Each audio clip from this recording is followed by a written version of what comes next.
अस्सलाम वालेकुम रहमतुल्लाहि व बरकातुहू। आज हमारा डे 5 है और आज के लेक्चर के अंदर हम लूप्स देखने वाले हैं। C++ के अंदर लूप्स कौन कौन से होते हैं और उससे पहले लूप्स होते क्या हैं, इनको यूज़ कैसे करते हैं और किस लिए यूज़ होते हैं, ये सब कुछ आज हम के लेक्चर में हम देखने वाले हैं। स्टार्ट करते हैं। सबसे पहले लूप्स।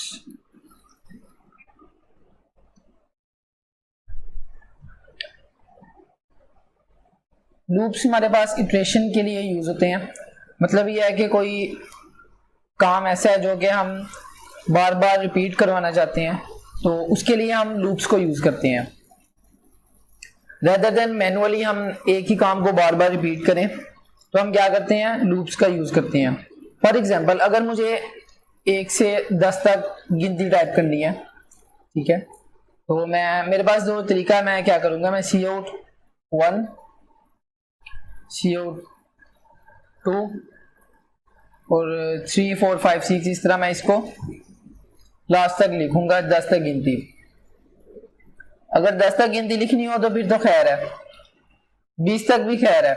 लेकिन अगर कोई मुझे कह दे कि 100 तक गिनती लिखनी है, या 100 के बाद मुझे कह दे कि 1000 तक गिनती लिखनी है, 10-20 हज़ार तक गिनती लिखनी है, तो वो मेरे लिए जरा मसला हो जाएगा कि मैं 1000 तक गिनती जो है वो कैसे लिख सकता हूँ खुद। तो ऐसे के जो काम होते हैं उनके लिए हम फिर लूप्स का यूज करते हैं। C++ के अंदर लूप्स जो से होते हैं वो 3 तरह के होते हैं।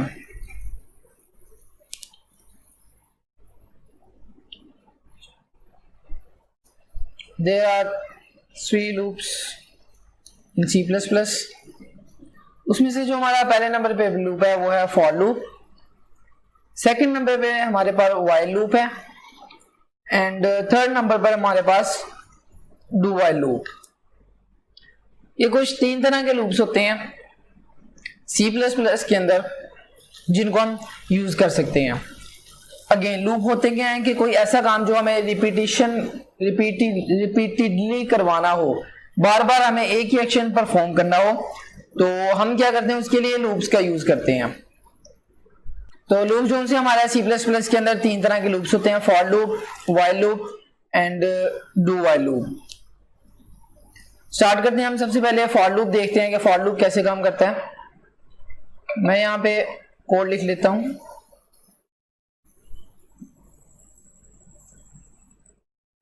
Hash include iostream, namespace std into main,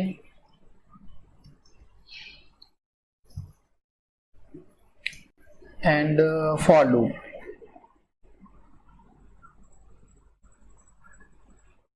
और यहाँ पे हम अपना रिटर्न 0 लिख देते हैं। जो हमारा एक कन्वेंशनल कोड है वो हमने यहाँ पे लिख लिया। तो फॉर लूप का जो सबसे पहले सिंटैक्स है वो मैं आप लोगों को बता देता हूँ। सिंटैक्स क्या है,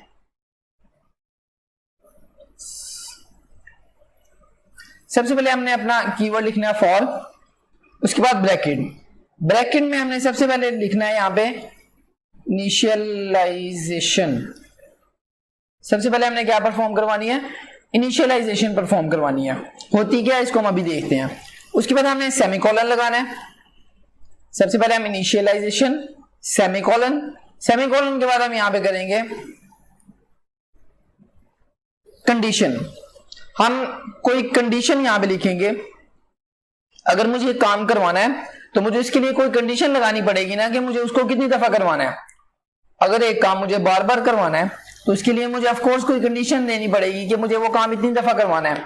तो वो हम कंडीशन यहां पे लिखते हैं, एंड यहां पे हम करते हैं इंक्रीमेंट या डिक्रीमेंट। तो जो हमारे पास थर्ड सेक्शन है उसके अंदर हम कोई अपना इंक्रीमेंट या डिक्रीमेंट करवाते हैं।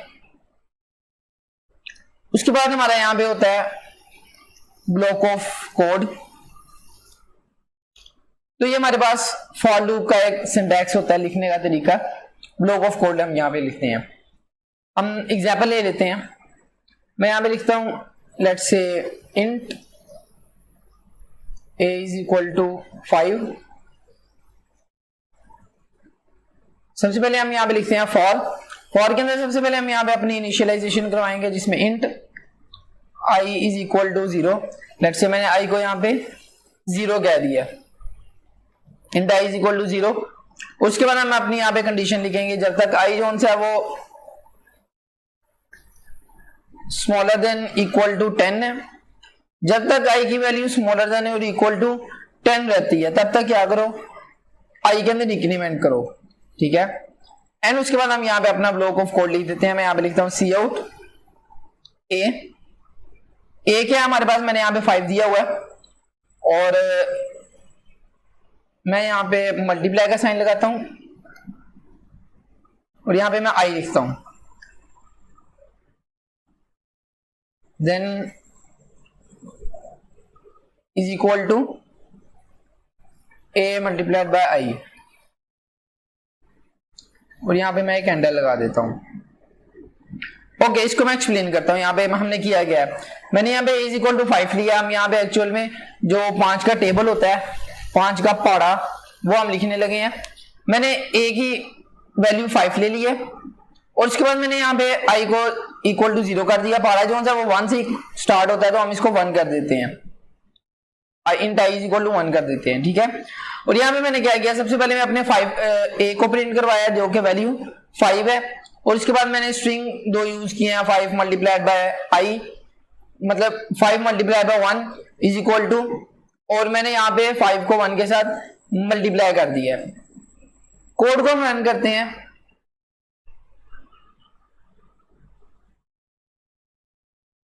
तो अब यहाँ पे देखिए मेरे पास यहाँ पे 5 का जो टेबल है वो लिखा आ चुका है। सबसे पहले यहाँ पे लिखा रहा है 5 जो है वो a की वैल्यू 5 है, मैंने यहाँ पे a को प्रिंट करवाया। उसके बाद ये मल्टीप्लाई का साइन आ रहा है स्टैटिक, जो कि यहाँ पे मैंने स्ट्रिंग के तौर पर यूज किया। उसके बाद मैंने i को यहाँ पे प्रिंट करवाया, i की वैल्यू जो है वो 1 से 9 तक जा रही है। इसको हम अगर ग्रेटर का साइन,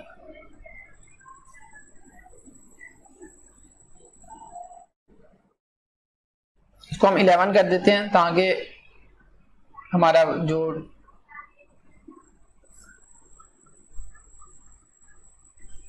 यस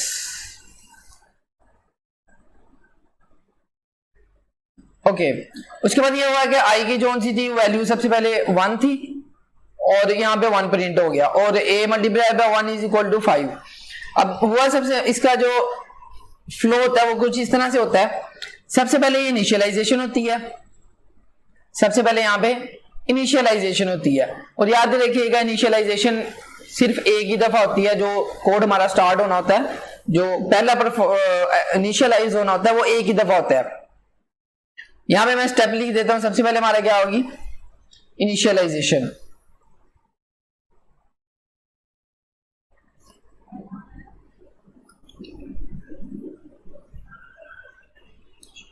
जो कि हमारे सिर्फ एक ही दफा परफॉर्म होगी, वंस, ठीक है। इनिशियलाइजेशन हमारे पास सबसे पहले होगी जो कि एक ही दफा होगी। उसके बाद हमारी यहां पे कंडीशन चेक होगी, हमारी कंडीशन चेक होगी क्या i जोन से है वो 10 के इक्वल है या 10 से कम है। यस, i जोन से उसकी वैल्यू 10 से कम है तो हमारे पास यहाँ पे कंडीशन जोन सी है वो ट्रू है। तो उसके बाद क्या होगा, कंपाइलर जोन से वो ब्लॉक ऑफ कोड में आ जाएगा, इंक्रीमेंट नहीं करेगा। याद रखिएगा जब सबसे पहली दफा फ्लो हमारा, जब सबसे पहली दफा हमारा लूप स्टार्ट होगा तो सबसे पहले इनिशियलाइजेशन होगी एक ही दफा में। लेकिन यहां पे जो काम नहीं होना वो यहां पे इंक्रीमेंट या डिक्रीमेंट नहीं होगा। पहले फ्लो में कभी भी इंक्रीमेंट डिक्रीमेंट नहीं होगा।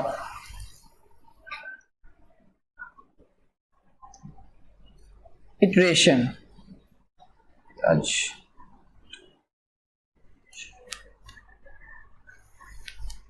जो फर्स्ट इटरेशन होगी उसमें इंक्रीमेंट और डिक्रीमेंट नहीं होगा, हमारा यहाँ पे इनिशियलाइजेशन होगी। फर्स्ट इटरेशन के बाद हमारी जितनी भी इटरेशन होगी, इटरेशन क्या कहते हैं कि एक जो रिपीट चलेगा यहाँ पे कंप्लीट, जो एक रिपीट होगा उसको हम इटरेशन कहते हैं। तो पहली के बाद हमारी जितनी भी इटरेशन होगी उनमें इनिशियलाइजेशन नहीं होगी फिर, ठीक है। और यहां पे हमारा जो थर्ड काम, बल्कि यहां पे इसको मुझे सेकंड करना चाहिए,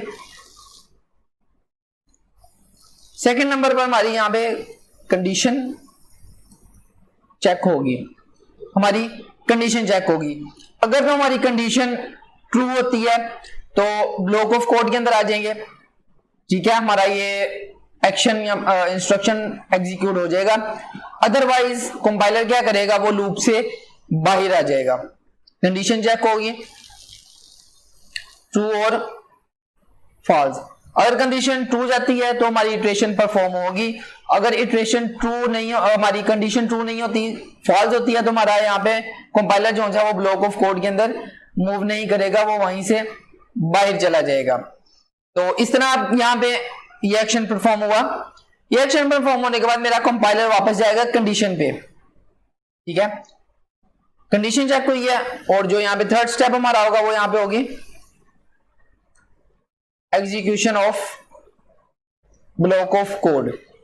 एग्जीक्यूशन हो गई है। एग्जीक्यूशन के यहाँ पे बाद हमारे पास जो फोर्थ होगा हमारे पास इंक्रीमेंट डिक्रीमेंट होगा।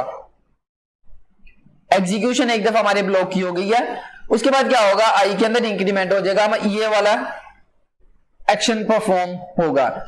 इंक्रीमेंट के बाद हमारी अगेन कंडीशन चेक होगी, कंडीशन ट्रू या फॉल्स होगी, और उसके बाद हमारा again block of code run करेगा, अगेन इंक्रीमेंट डिक्रीमेंट कंडीशन, ठीक है।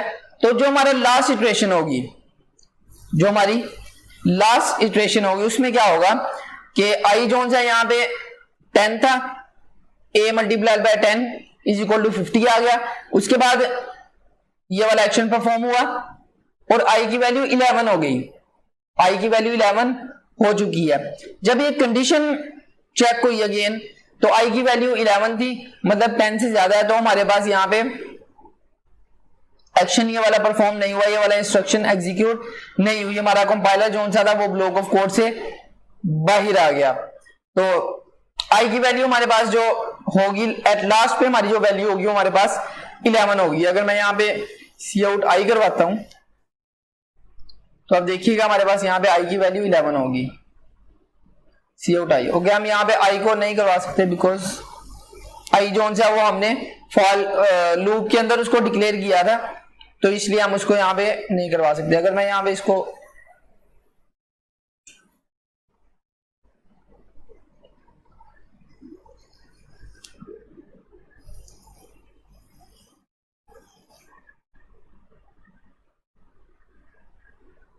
हम while लूप के अंदर परफॉर्म करेंगे।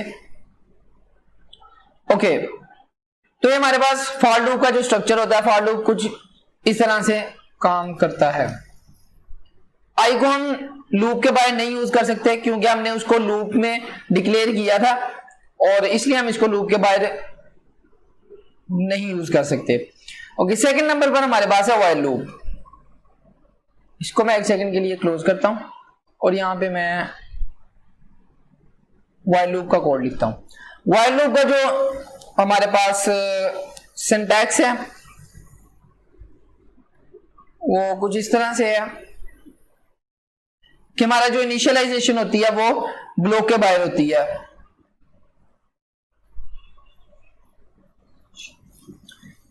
हमारा लूप के बाहर हम अपनी इनिशियलाइजेशन करवाते हैं, मतलब जो हमने आई को यहाँ पे फॉर लूप के अंदर यहाँ पे डिक्लेयर किया था उसको हम डिक्लेयर बाहर करेंगे।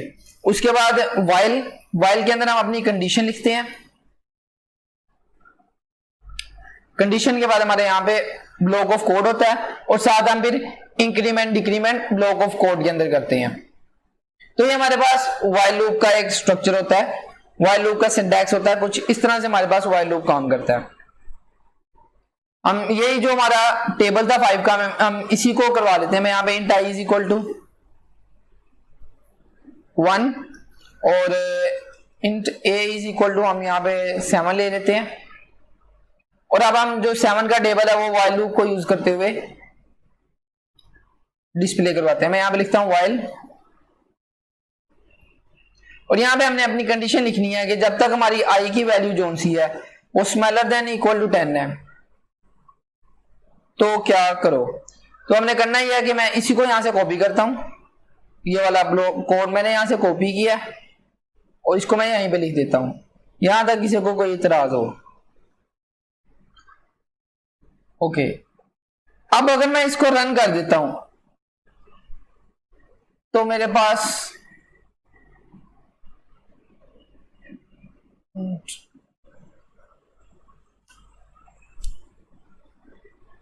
प्रीवियसली हमने इसको डिक्लेयर किया हुआ था, इसको हमने सेव नहीं किया। Int a is equal to 7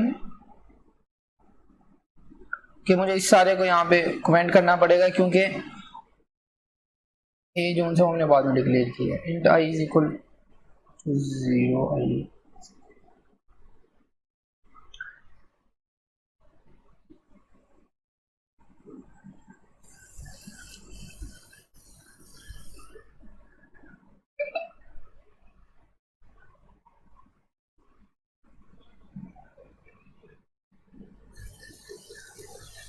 okay, अभी हुआ ये था कि हमारा यहाँ पे इन्फिनिटी लूप स्टार्ट हो गया था और वही मैंने आप लोगों को दिखाना था कि अगर हम यहाँ पे इंक्रीमेंट डिक्रीमेंट नहीं करते, मैंने यहाँ पे i की वैल्यू 1 कह दिया और a इज इक्वल टू मैंने 7 कह दिया, ठीक है, और मैंने कंडीशन लगा दिया जब तक i की वैल्यू 10 से कम होती है, जब तक i की वैल्यू 10 से कम रहती है तो क्या करो मेरे पास ये एग्जीक्यूट करवाते रहो। अब मैंने यहाँ पे i के अंदर इंक्रीमेंट कोई नहीं किया, ठीक है, और i की वैल्यू हमेशा 1 रहेगी और ये कंडीशन हमारे पास हमेशा ट्रू रहेगी और मेरे साथ यहाँ पे इंफिनिटी लूप यहाँ पे स्टार्ट हो जाएगा, ठीक है। और उसको VS कोड के अंदर बंद करने का तरीका ये है कि यहाँ पे मेरे पास ये कोड्स आ रहे हैं और अगर मेरा यहाँ पे इंफिनिटी लूप चल जाता है तो मेरा जिस कोड के अंदर चला है मैं यहाँ पे ये इसको डिलीट कर दूंगा तो मेरे पास वो ब्लॉक जो है वो डिलीट हो जाएगा, ठीक है। तो अब करना यह है कि अगर आपका इंफिनिटी लूप स्टार्ट हो जाता है यहाँ तो आप यहां से बंद कर दें, आप डायरेक्ट अपने VS कोड को बंद कर दें, अदरवाइज 5 मिनट के अंदर आपके लैपटॉप के धुएं सारे निकल जाने हैं। i++ ओके, आई के अंदर हम इंक्रीमेंट कर देते हैं। अब इसको अगर मैं रन करता हूं तो मेरे पास यहां पे 7 का जो टेबल है वो आ चुका है। 7 1 7 टेबल आप लोगों को मुझसे ज्यादा बेहतर आता होगा। तो ये हमारे पास व्हाइल लूप का सिंटैक्स होता है एंड व्हाइल लूप हमारे पास कुछ इस तरह से काम करता है, हमें जो इनिशियलाइजेशन है वो लूप के बाहर करवानी पड़ती है और जो इंक्रीमेंट है वो हम अपने ब्लॉक ऑफ कोड में करते हैं। For loop and while loop एक दूसरे की जगह भी इस्तेमाल हो जाते हैं बट मोस्टली कुछ जगहों पर व्हाइल लूप ज्यादा यूज होता है लेकिन मोस्टली जो फॉर लूप है वही यूज किया जाता है क्योंकि उसका काम बहुत ज्यादा है, ठीक है। लास्ट पर हमारे पास डू व्हाइल लूप है।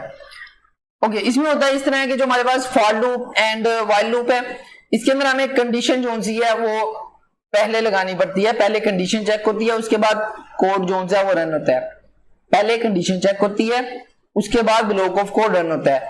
लेकिन डू व्हाइल लूप के अंदर ये होता है कि हमारा पहले हमारा कोड रन करता है एक दफा हमारा कोड रन कर जाता है और उसके बाद हमारी कंडीशन चेक होती है। इसको pre conditional and post conditional कह देते हैं। डू व्हाइल लूप हमारे पास यहां पे पोस्ट कंडीशनल है, पोस्ट कंडीशनल, ठीक है। इसमें जो हमारे पास कंडीशन होती है वो एक दफा कोड एग्जीक्यूट होने के बाद चेक होती है। ओके, व्हाइल लूप जो है उसका मैं एक और आप लोगों को यहाँ पे कंडीशन है उसकी बता देता हूं। अगर इन्फिनिटी लूप चलाना हो, समटाइम्स हमें इन्फिनिटी लूप चलाना पड़ता है और उसके लिए हम क्या करते हैं यहाँ कंडीशन के अंदर ट्रू लिख देते हैं, व्हाइल ट्रू, मतलब जब तक ठीक है तब तक परफॉर्म करते रहो। तो इसका क्या होगा कि हमारा कोड जो है वो हमेशा रन करता रहेगा। तो हम अपनी कंडीशन के अंदर ट्रू भी लिख सकते हैं अगर हमें समटाइम्स इन्फिनिटी लूप यूज करना पड़ जाए तो। ओके, वापस हम अपने डू व्हाइल लूप पर आते हैं। इसको लिखने का जो तरीका कार है वो ये है कि हम सिंटैक्स आप लोगों के सामने पहले मैं लिख देता हूं। सबसे पहले हमारी इनिशियलाइजेशन होती है ब्लॉक के बाहर, सबसे पहले हमारी इनिशियलाइजेशन होती है और उसके बाद हम अपना कीवर्ड यूज करते हैं डू। उसके बाद हमारा ब्लॉक ऑफ कोड होता है स्टार्ट, जिसके अंदर हम अपना ब्लॉक ऑफ कोड लिखते हैं और उसी के अंदर हम इंक्रीमेंट डिक्रीमेंट करते हैं और लास्ट पर हम अपनी कंडीशन डिफाइन करते हैं व्हाइल के साथ। और याद रखिएगा इस लूप में लास्ट पर सेमीकोलन लगाना है, जबकि हम फॉर या व्हाइल लूप के अंदर नहीं यूज करते। डू व्हाइल लूप के अंदर हमें लास्ट पर एक सेमीकोलन लगाना पड़ता है। ओके, मैं यहां पे लिखता हूं let's say int c equal to 2 i equal to 1। I को मैं यहां पे डिक्लेयर कर देता हूं int I is equal to 1। Int यहां पे स्पेस आएगा। ओके, सिंपली मैंने क्या किया, एक वेरिएबल डिक्लेयर किया और उसके साथ मैंने अपनी इनिशियलाइजेशन करवाई है, आई को मैंने 1 के इक्वल कर दिया। अब यहां पे हम अपना लूप स्टार्ट करते हैं। मैं लिखता हूं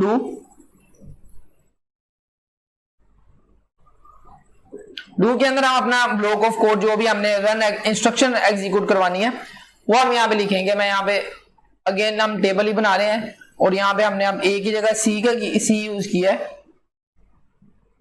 ठीक है, और I is equal to C multiplied by I. यहां पे हम एक एंड एल लगा देते हैं, ठीक है। लास्ट पर हम यहां पे अपनी कंडीशन लिख देते हैं जब तक हमारा ब्लॉक जो है वो रन होगा। आई स्मॉलर देन इक्वल टू 9, इसको हम 10 लिखते हैं और लास्ट पे सेमीकोलन। ओके, अभी मैंने यहाँ पे इंक्रीमेंट या डिक्रीमेंट मैंने नहीं लिखा, मैंने सिंपल यहाँ पे इनिशियलाइजेशन करवाई है सबसे पहले और अपना ब्लॉक ऑफ कोड लिखा है। अब सबसे पहले हमारा कंपाइलर आएगा, वो पहले इस कोड को रन करेगा, जबकि पहले क्या होता था हमारे पास, ये देखें, सबसे पहले क्या होता था इनिशियलाइजेशन होती थी बाकी लूप्स के अंदर और उसके बाद हमारे सेकंड नंबर पर कंडीशन चेक होती थी। लेकिन डू व्हाइल लूप के अंदर हमारी कंडीशन जो सी है वो थर्ड नंबर पर चेक होगी। पहले हमारा कोड रन करेगा और उसके बाद हमारी कंडीशन चेक होगी। और मैं यहां पे इंक्रीमेंट भी कर देता हूं, आई हम प्लस प्लस कर देते हैं, सेमीकोलन, और इसको मैं रन करवाता हूं।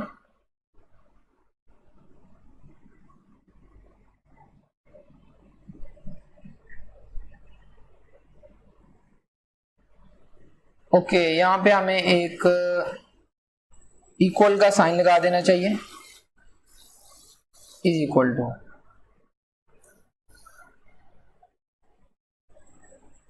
यस, अब हमारा कोड जो सा कुछ तमीज वाला नजर आ रहा है। 2 1 2 2 2 4 हमने 2 का टेबल लिखा है यहाँ पे। अब हुआ इस तरह के, सबसे पहले हमारा ये कोड रन हुआ, ठीक है, सी आउट हो गया, हमारे पास आई की वैल्यू 1 थी और उसके बाद आई के अंदर इंक्रीमेंट हुआ, आई इज इक्वल टू 2 हो गया। 2 होने के बाद कंडीशन चेक हुई, कंडीशन हमारी ट्रू थी, उसके बाद अगेन हमारा ये कोड रन किया, अगेन इंक्रीमेंट, फिर कंडीशन। तो इस तरह से हमारे पास जो डू व्हाइल लूप है वो एग्जीक्यूट होता है। डू व्हाइल लूप आपकी कंडीशन ट्रू हो या फॉल्स हो, मैं यहां पे नीचे लिख देता हूं, डजंट मैटर कि आपकी कंडीशन ट्रू है और फॉल्स है, आपका डू व्हाइल लूप एक दफा जरूर रन करेगा, एक दफा आपका डू व्हाइल लूप जरूर रन करेगा, इररिलेवेंट के आपकी जो कंडीशन है वो ट्रू है या फॉल्स है, ठीक है। मैं यहां पे लिख देता हूं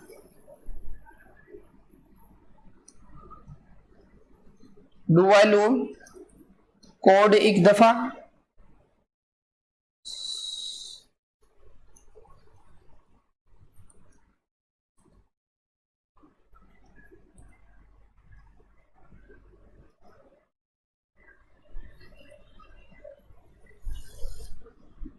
ठीक है। आपके पास कंडीशन ट्रू हो या फॉल्स हो नहीं मैटर करता है, पहली दफा आपका जो फर्स्ट टाइम है वो कोड आपका रन जरूर करेगा। तो ये हमारे पास लूप्स थे। C++ के अंदर 3 तरह के लूप होते हैं और तीनों को हमने देख लिया। उसके बाद हमारे पास आता है कंट्रोल सिस्टम। हम अपने लूप्स को एक थोड़ा सा कंट्रोल कर सकते हैं, कंट्रोल सिस्टम, तो वो भी हम नेक्स्ट देख लेते हैं, जिसमें हमारे पास कंटिन्यू एंड ब्रेक का कॉन्सेप्ट आता है। ब्रेक मैंने आप लोगों को आई थिंक पहले भी बताया था, कल वाले लेक्चर में भी ब्रेक का जिक्र हुआ था, और आज हम यहाँ पे कंटिन्यू भी देखने वाले हैं। मैं यहाँ पे लिखता हूं, लेट्स से कोड को थोड़ा हम सिंपल रखते हैं। फॉर इंट आई इज इक्वल टू क्या, लेट्स से 0 कर देते हैं। एंड जब सेकंड नंबर पर हमें अपनी कंडीशन लिखनी है, जब तक आई की वैल्यू हमारे पास स्मॉलर देन 10 है, आई प्लस प्लस, ठीक है। और उसके बाद मैं अपना यहाँ पे लो को कोड लिखता हूं, और यहाँ पे मैं लिखता हूं सी आउट आई एंड एल, ठीक है। और जो हमारा डू वाइल होता है इसको मैं कमेंट कर देता हूं, इसको हम रन करते हैं। आई इज इक्वल टू, यहाँ पे कुछ मैंने गलत किया है, नहीं कुछ गलत नहीं है। ओके, हमारे पास हम ये ना एक्सटेंशन जो हमने डाउनलोड की है उसका एरर है, समटाइम हमें आता है, कोड ठीक होता है लेकिन एरर आ जाता है कभी कभी। ये मैं इसलिए बता रहा हूँ कि आप लोगों को भी अगर कभी एरर आए तो वो परेशानी हो जाए ना। सिंपल आपने ये करना है कि एक स्पेस दे के ना अगेन सेव करें, या फिर कोई लेटर जो होता है उसको रेज करके दोबारा लिख के उसको सेव करें अपने फाइल को, और उसके बाद एग्जीक्यूट करवाएं तो आपका कोड रन कर देगा। ओके, ये तो हमारा सिंपल हो गया। मैंने लिखा for I is equal to 0, जब तक आई की वैल्यू 10 से कम है, 10 या 10 से कम है तो आई को इटरेट करते रहो।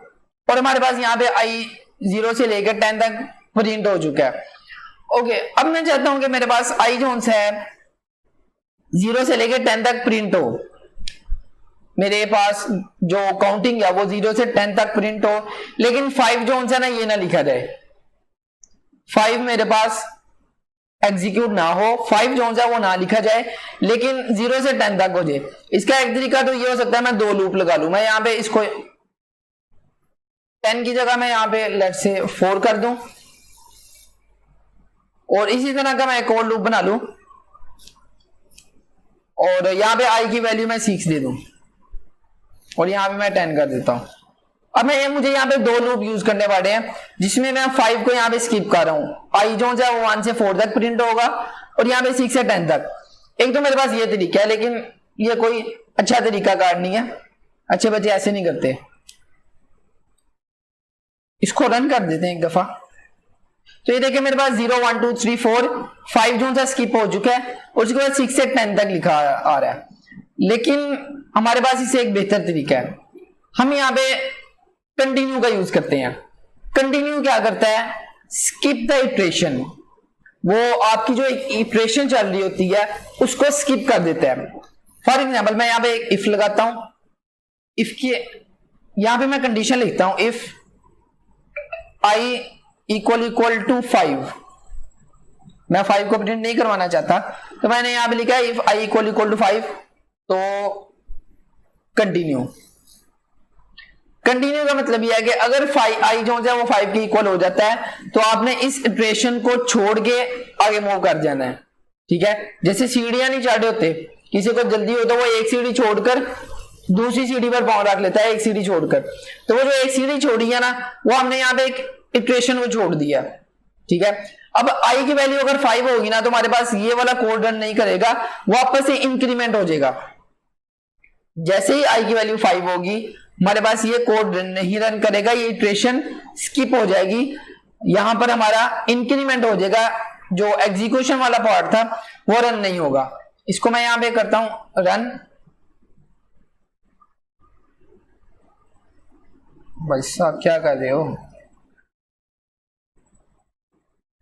ये देखें 0 से 4 तक। ओके, मुझे यहां पे 10 लिखना है। अब यहां पे देखिए 0 1 2 3 4 और 5 जो है हमारे पास यहां पे स्किप हो चुका है, 5 नहीं लिखा गया। उसके बाद 6 7 8 9 10, तो कंटिन्यू हमारे पास यहां पे क्या करता है, स्किप द इटरेशन, ठीक है। और हम इसको इफ एल्स के साथ यूज करते हैं, ताकि हमें कोई कंडीशन लगानी होती है ना, अगर हम कोई स्किप करना चाहते हैं अपनी इटरेशन को, हमें उसके लिए कंडीशन देनी पड़ेगी, ठीक है, जो वाली इटरेशन हम स्किप करना चाहते हैं। तो वही हमने यहाँ पे 5 लिखा है और हमने उसको कंटिन्यू करवा दिया। तो कंटिन्यू क्या करता है, हमारे पास इटरेशन को स्किप कर देता है, ठीक है। नेक्स्ट नंबर पे जो नेक्स्ट है हमारे पास वो है ब्रेक। ब्रेक का क्या मतलब होता है? रुक जाना, रोक देना, सिंपल, ठीक है। तो ब्रेक का लूप्स के अंदर भी यही है। ब्रेक क्या करता है? हमारे कोड को स्टॉप करवा देता है, ठीक है। हमारे कोड को ब्रेक क्या करता है? उसको ब्रेक लगवा देता है, उसको स्टॉप करवा देता है। इसको यूज कैसे करना है? मैं यहां पे लिखता हूं फॉर, बल्कि मैं यहां से सेम कोड को यहां से कॉपी करता हूं, यहां पे पेस्ट कर देता हूं। इसको हम कमेंट कर देते हैं और मैं यहां पे कंटिन्यू की जगह ब्रेक लिख देता हूं।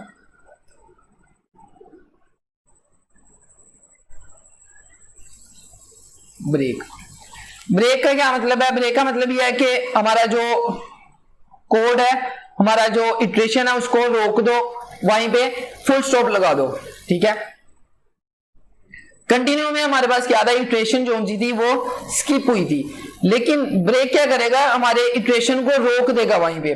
फॉर एग्जांपल मैं चाहता हूं, मैंने यहां पे कंडीशन लिख दिया 0 से 10 तक लिखना है, और इसको 1 मिनट के लिए मैं कमेंट करता हूं और इसको हम रन करते हैं। तो कोई बात नहीं यार, ये बार बार आ रहा है।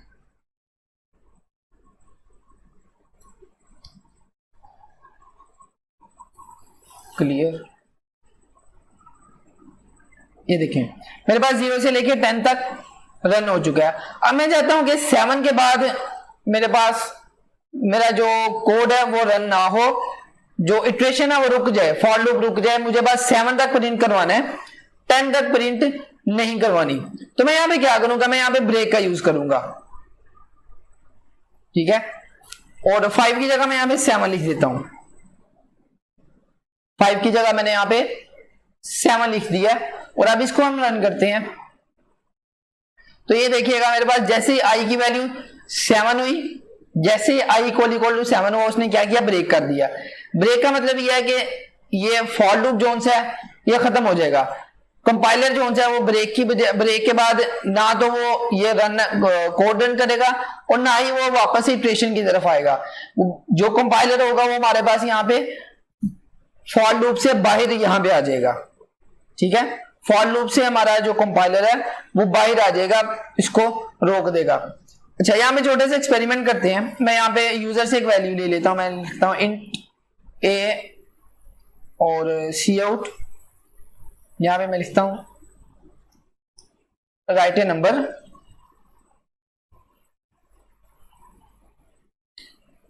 हैंडल सीन ए, ठीक है। मैंने यहां पे सिंपल यूजर से वैल्यू ले लिया ए और मैं यहां पे 7 की जगह ए कर देता हूं। अदरवाइज मैं यहां पे वैसे ही जस्ट 20 लिख देता हूं। अब होगा इस तरह के मैं यूजर से जाता हूं, मुझे यूजर है वो बताए कि यहाँ पे कहां तक वो अपनी गिनती को प्रिंट करवाना चाहता है।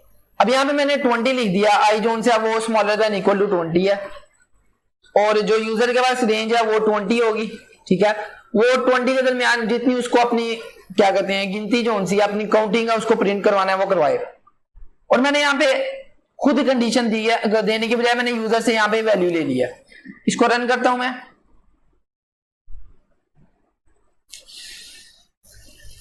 ये आज कुछ ज्यादा ही हो रहा है। ओके, मैं यहां पे लिखता हूं लेट्स से 9। ओके, ये वाला 9 जोन है वो हमने यहां पे लिखा है। यहां पे मैं एंडल कोड लगा देता हूं, थोड़ा सा डिफरेंस आ जाएगा। टर्मिनल को मैं क्लियर करता हूं and run. Right A number. अब मैं यूजर से पूछ रहा हूं कि वो कहां तक अपनी काउंटिंग को लिखवाना चाहता है, कहां तक वो अपनी काउंटिंग को डिस्प्ले करवाना चाहता है। और मैं यहाँ पे 9 लिख दिया। तो अब ये देखिएगा 0 से लेके 8 तक मेरी काउंटिंग जोन सी है वो डिस्प्ले हुई है। जैसे ही आई जोन सा था इक्वल टू ए हुआ, जैसे इस आई की वैल्यू इज इक्वल टू ए हुई, ए हमने 9 दिया था, तो क्या हुआ उसने लूप को ब्रेक कर दिया। अब लूप ब्रेक का मतलब ये है अगेन कि ना मेरे पास ये कोड रन होगा, एग्जीक्यूट होगा और ना ही यहाँ पे कंडीशन आपको चेक होगी। मेरा कंपाइलर जोन सा वो ब्रेक के बाद डायरेक्ट यहां बाहर आ जाएगा। और मैं यहाँ पे लिख देता हूं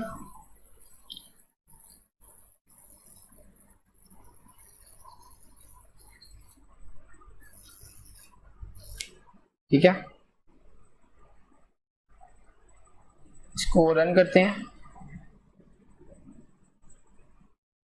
9 की जगह हम यहाँ पे 12 लिख लेते हैं।